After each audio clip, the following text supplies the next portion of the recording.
अतुल शेठ, प्रसारमाध्यमावरती आता कालपासून काही बातम्या फिरत आहेत की आपण राष्ट्रवादी अजित पवार गटामध्ये नाराज आहात. नक्की काय भूमिका आहे, काय आहे नक्की?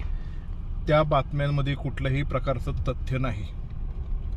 अजितदादा म्हणजे अजितदादांच्या घरातला मी एक माणूस आहे. मूळतः पवार फॅमिली आणि बेनके फॅमिली हे गेले 40-45 वर्षाचं नातं आहे. आत्ता जरी राष्ट्रवादी काँग्रेस पक्षामध्ये स्थित्यंतरी झाली असली तरी जुन्नर तालुक्याच्या हिताच्या दृष्टिकोनातून आपल्याला कसा निर्णय घेतला पाहिजे त्या निर्णयानुसार मी दादांबरोबर राहिलो. माझी जडणघडण आणि मी जे काही मोठं झालो आहे त्या दादांच्या मार्गदर्शनामुळं, त्यांच्या आशीर्वादामुळंच मी मोठं झालेलो आहे.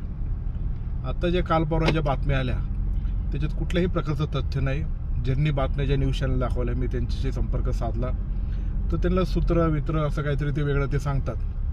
मी परवाच अजितदादांच्या केबिनमध्ये मंत्रालयामध्ये होतो. आपल्या तालुक्यातल्या प्रसंगी तालुक्याच्या संदर्भात 2 गोष्टी होत्या. मी त्यांच्या कानावर घातल्या. त्यांनी अधिकाऱ्याला फोन करून लगेच ते मार्गी लावल्या. त्याच्या 2-3 दिवस आधी मी बारामतीला एक खाजगी कामानिमित्त गेलो होतो.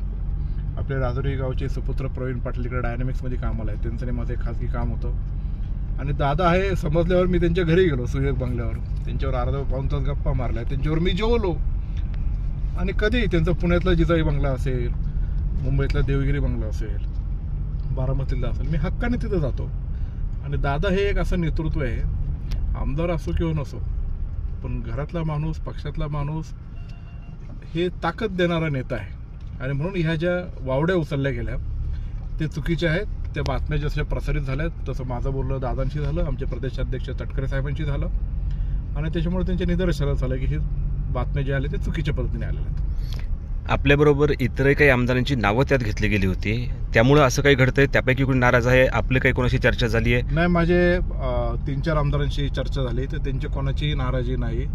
त्यांचं पण मतदारसंघातले त्यांच्याकडचे कामं असेल ते चांगले व्यवस्थित चालू आहेत. त्याच्यामध्ये प्रामुख्याने देवेंद्र भुयार आहेत, यशवंत माने आहेत, दिलीपराव मोहिते साहेब आहेत, आमचे मित्र सुनील टिंगरे आहेत. तिथं तर शहराचे अध्यक्ष झाले. अरे म्हणले मागच्या आठवड्यात मी शहराचा अध्यक्ष झाले. पुणे शहरामध्ये जे वर्धापन दिनासाठी मी एवढी मेहनत घेतली आणि मी कसं काय नाराज असल्यावर म्हटलं. आणि ते असं त्याच्यात काही तथ्य असं मला वाटत नाही. मग हे जे काही जाणीवपूर्वक होते असं आपलं म्हणणं जे येतं आहे याच्यामध्ये विधानसभेच्या अगोदर देखील अतुल बेनके हे पक्ष बदलणार अशा प्रकारची बाब आली होती आणि अजितदादांनी त्याच्यावरती एक स्टेटमेंट दिलं होतं. आताही काही जिल्हा परिषदा, महानगरपालिका, नगरपालिका पुढे येऊ पाहत आहेत. यामुळे काही असं होतंय? नाही, मला काय तसं त्याच्यामध्ये काय फारसं वाटत नाही. शेवटी माझी लाईन तर एकदम क्लिअर आहे आणि आम्ही जो राष्ट्रवादी काँग्रेस पक्षामध्ये आहे ते फुले शाहू आंबेडकर यांच्या विचारानेच पुढे जाणार आहोत आणि तो विचार आम्ही कदापिही सोडणार नाही. प्रगतीच्या मार्गाने राजकारणामध्ये दिशा घेणं हे फार गरजेचं असतं, आवश्यक असतं. त्याच्यामुळे दादांबरोबर आम्ही तो एकत्रित तो निर्णय घेतलेला आहे. आणि विशेषतः राजकारणात माणूस कशाला असो, नेतृत्वाने सर्वसामान्य लोकांची मदत करायची असते.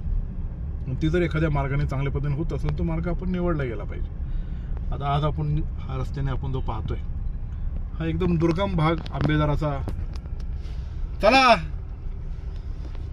दुर्गम भाग आंबेदाराचा दिलेला आहे.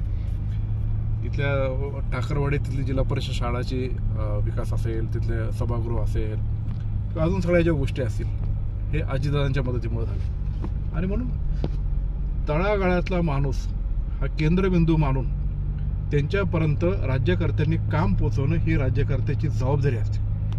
आणि पुढं जात असताना अजितदादा जर एवढ्या मोठ्या प्रमाणामध्ये जर मदत करत असेल आणि जो मूळ आपला जो विचारधारा आहे ते पण त्याला बाधा पोचत नसेल तर निश्चित प्रकारे त्या विकासाच्या मार्गाने आपल्याला जाणं हे गरजेचं आहे. आणि त्या दृष्टिकोनातून मी तालुक्यात आता जरी आमदार नसलो तरी ते माझी जबाबदारी आहे, त्यांची शिकवण आहे वल्लभशेठ बेनके साहेबांची.